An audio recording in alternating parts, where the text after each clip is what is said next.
Mate, and you currently, you just mentioned before, you're about to hit the road and you're going to go off and do another lot of workshops with the art of coaching. What we were speaking about before, Lox and I, is those workshops attract such a diverse audience, from coaches, whatever you want to define as a coach after that conversation just there, businessmen and women, etc. What tends to be some of the key takeaways or breakthrough moments that seems to be a trend throughout these workshops? Yeah. So just to give anybody context listening, we run a workshop called the Apprenticeship, and it's all about power dynamics, social dynamics, kind of working your way out of the corner when you're in some pretty tough moments. And, again, this was another light bulb to me that whenever I went to conferences outside of strength and conditioning, you saw a lot more professions represented. But when you went into strength and conditioning conferences, right, it was the usual S&C, physio, sports science, what have you. And we just limit our perspective. So I'm like, you know what? We're going to open this up. I'm not doing I could have easily, Jordi, gone the other route and been like, I'm going to do a whole workshop / certification on queuing and logistical management and how to set up your session. And should you be in a circle orientation or multiple line? Now, I'm not crapping on that. That all has value and it should be part of coach education. But I think that would have been a cheap route for us to go. So where we opened this up and we said, hey, first of all, when I dive into the research of what is effective coaching, the first thing you find is that coaching is a social practice with social beings in a social environment. And you can't coach without communicating. Now, you can have a great training session, relatively speaking, without kettlebells, dumbbells, cables, what have you. We can get something done, right? You guys did that. I saw all the creative things that you were doing supporting your athletes during COVID and what have you. Of course, we need overload, but there's multiple ways that you can have that.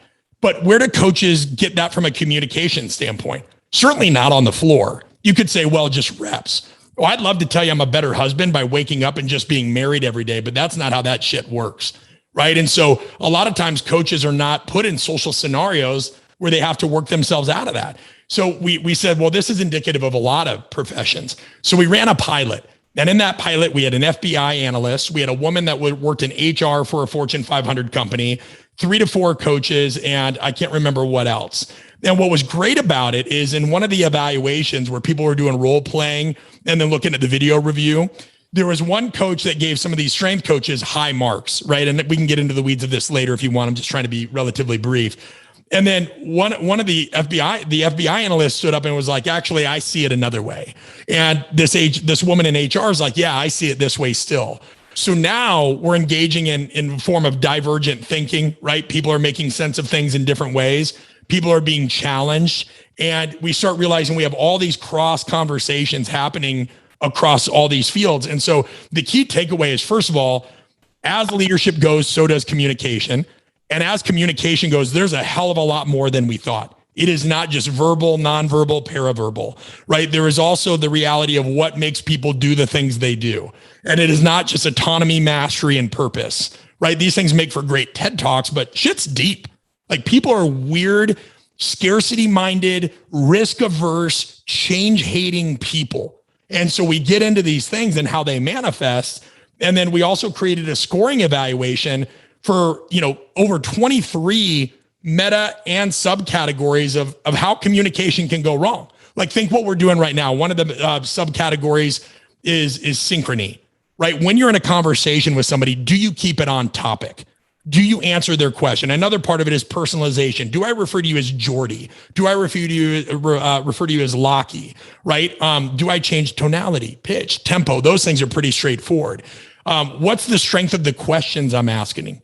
How many of them start with how, what if, how many, right? And so imagine 23 different things and you're like, holy shit, this is a lot more nuanced than I thought. And it's not, the goal isn't for Lachie to communicate like you or you to communicate like Lachie, or a young coach right now trying to communicate like somebody they believe, oh my God, this person's amazing.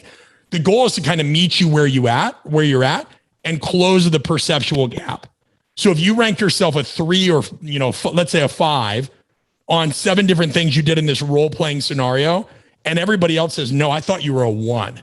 That's clearly a problem. That's the perceptual gap.